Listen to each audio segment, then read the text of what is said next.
أعوذ بالله من الشيطان الرجيم.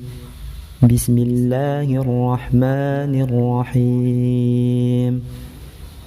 الحمد لله رب العالمين الرحمن الرحيم مالك يوم الدين إياك نعبد وإياك نستعين اهدنا الصراط المستقيم صراط الذين أنعمت عليهم غير المغضوب عليهم ولا الضالين.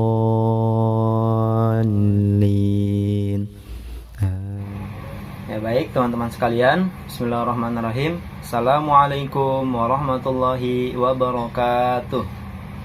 Teman-teman sekalian, bagaimana kabarnya pada hari ini? Alhamdulillah, sukses mulia, kreatif, mandiri, Allahu Akbar. Baik teman-teman sekalian, untuk materi fikih pada hari ini kita akan membahas seputar dengan najis ya. Seputar dengan najis. Pada pertemuan sebelumnya kita sudah bahas bersama-sama ya, dari apa itu pengertian najis, kemudian alat-alat yang digunakan untuk bersuci, nah, kemudian pembagian daripada air. Saya ulang lagi ya untuk mengulang daripada materi fikih di pertemuan sebelumnya. Pengertian daripada bersuci adalah toharoh, yakni menghilangkan kotoran dan najis. Bersuci bisa juga disebut dengan toharoh, yakni menghilangkan kotoran dan najis. Kemudian alat yang digunakan untuk bersuci ada 3. Yang pertama adalah air suci mensucikan atau air bersih dan suci. Kemudian yang kedua batu, dan yang ketiga tisu. Kemudian macam-macam air. Nah, ada berapa macam-macam air? Macam-macam air ada 7 ya teman-teman. Yang pertama adalah air hujan, kemudian yang kedua air sumur, kemudian air es atau air salju, kemudian yang keempat air sungai, yang kelima air laut, kemudian yang keenam air embun, dan yang terakhir adalah mata air. Nah, sekarang pengertian daripada najis. Apa itu najis? Najis menurut bahasa adalah kotoran. Saya ulang lagi. Apa itu najis? Najis menurut bahasa adalah kotoran. Kemudian dasar hukum bersuci. Nah, bersuci sangat penting di dalam Islam ya. Bersuci sangat penting di dalam Islam, sebagaimana hadis yang telah diriwayatkan oleh Imam Muslim dari Abu Malik, yakni at-tahuru syatrul iman. At-tahuru syatrul iman, yang bermakna suci itu sebagian daripada iman.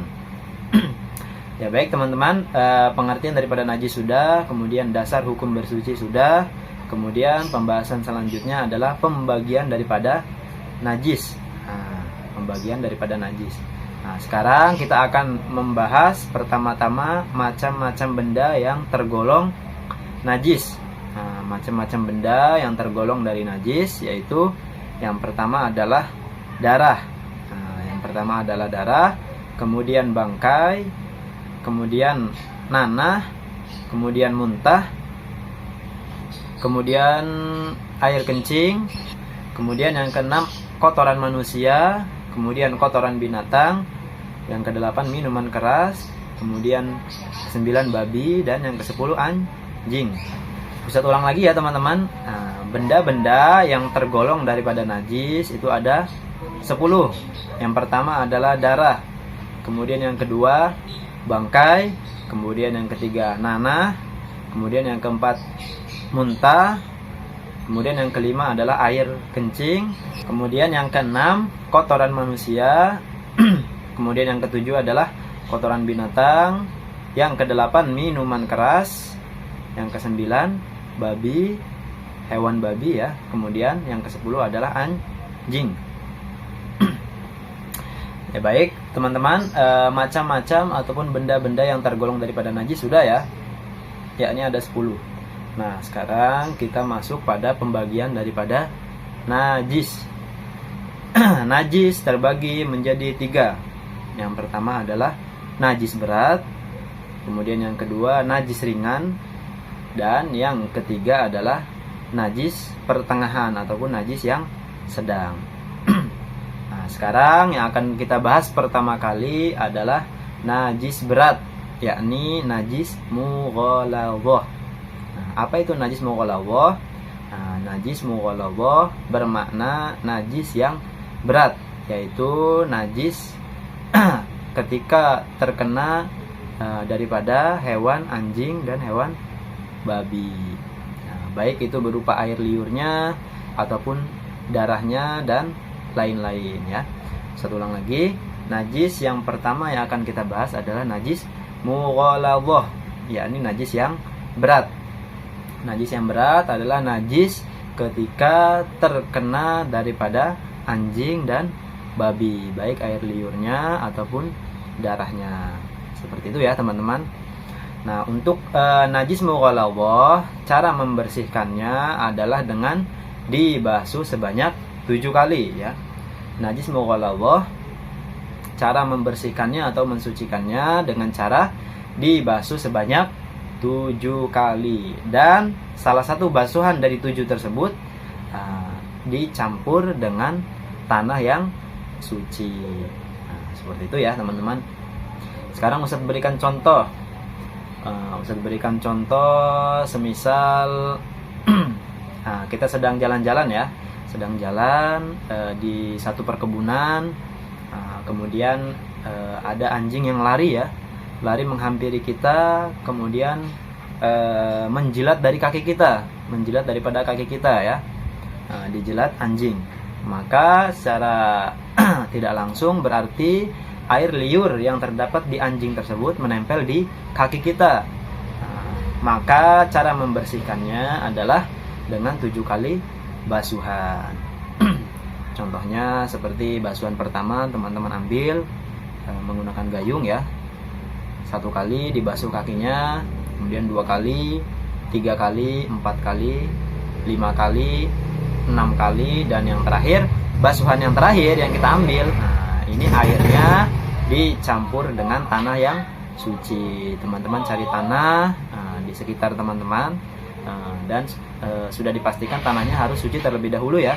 Diambil tanahnya, kemudian dimasukkan ke dalam satu wadah yang sudah berisi air, kemudian diaduk-aduk dan dibasuhkan ke anggota yang terkena air liur dari anjing tersebut ya. Untuk mencampur daripada tanah ke dalam wadah yang berisi air, yaitu teman-teman bisa pada basuhan yang pertama, kedua, ketiga, dan seterusnya ya. Jadi tidak mesti harus basuhan terakhir. Yang jelas dari 7 basuhan tersebut harus ada 1 basuhan yang dicampur dengan tanah yang suci. Seperti itu ya teman-teman. Najis mughaladzah sudah. Kemudian yang kedua adalah najis mukhaffafah ataupun najis yang ringan. Apa itu najis yang ringan? Apa itu najis daripada mukhaffafah? Najis mukhaffafah adalah pembagian dari najis yang paling ringan, yakni najis mukhaffafah adalah najis air kencing, berupa air kencing bayi laki-laki yang umurnya belum sampai 2 tahun dan bayi tersebut belum makan apa-apa selain ASI. Satu ulang lagi ya. Najis mukhaffafah berupa air kencing bayi laki-laki yang umurnya belum sampai 2 tahun dan bayi tersebut belum makan atau belum minum apa-apa selain daripada ASI. Nah, sekarang cara mensucikan daripada najis mukhaffafah. Ketika kita terkena daripada air kencing bayi laki-laki yang telah disebutkan, bayi laki-laki kemudian umurnya kurang dari 2 tahun, kemudian belum makan apa-apa selain daripada ASI, maka cara membersihkannya adalah dengan cara memercikkan air di anggota badan yang terkena daripada air kencing bayi laki-laki tersebut. Mudah ya. Cara membersihkannya mudah atau cara mensucikannya mudah, karena memang najis yang kedua ini adalah najis mukhaffafah ataupun najis yang ringan. Contohnya, sekarang saya buat contoh ya. Contohnya ada bayi laki-laki yang kriterianya sudah Ustadz sebutkan ya. Bayi laki-laki umurnya kurang dari 2 tahun, kemudian belum makan apa-apa selain daripada ASI. Maka ketika Ustadz terkena air kencing dari bayi laki-laki tersebut, contohnya terkena di lengan Ustadz ya, lengan Ustadz, maka cara mensucikannya atau cara membersihkannya cukup dengan memercikan air. Teman-teman basahkan tangan teman-teman, kemudian dipercikan ya. Dipercikan di atasnya sampai daripada tangan kita ini basah dengan percikan kita. Seperti itu ya. Jadi tidak perlu harus mengalirkan dari air. Tidak perlu ya. Cukup memercikan air saja. Ya baik teman-teman, najis mughalladhah, najis berat sudah, najis mukhaffafah atau najis yang ringan sudah. Nah, sekarang yang terakhir adalah najis mutawasithah atau najis pertengahan. Apa itu najis mutawasithah? Najis mutawasithah adalah pembagian daripada najis berupa contohnya seperti air kencing manusia, kemudian air kencing hewan ataupun kotoran hewan, kemudian nanah, dan apalagi dan lain-lain ya.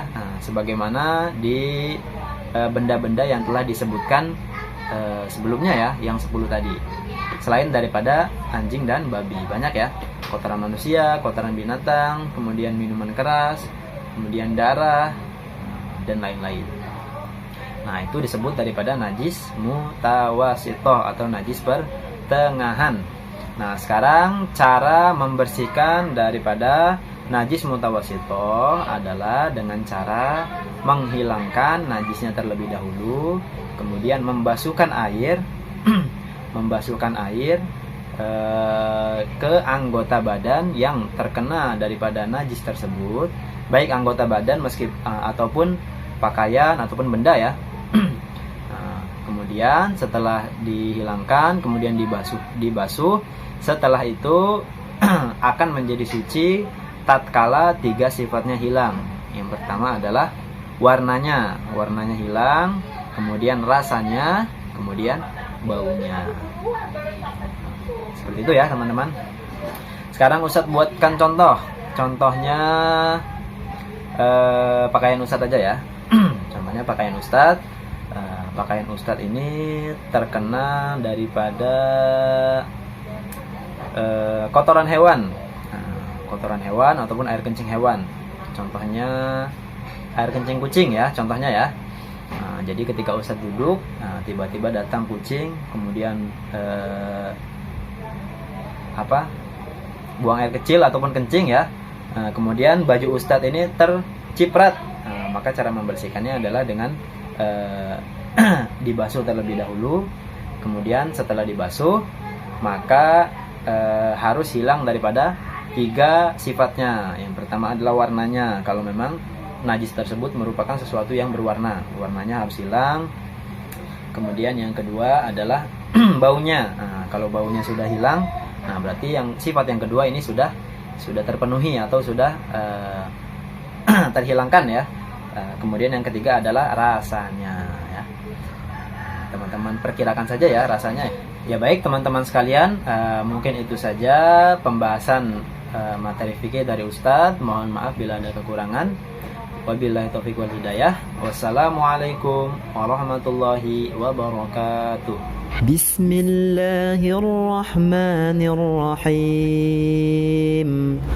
Qul a'udzu birabbin nas, malikin nas, ilahin nas, min syarril waswasil khannas, alladzi yuwaswisu fi sudurin nas, minal jinnati wan nas.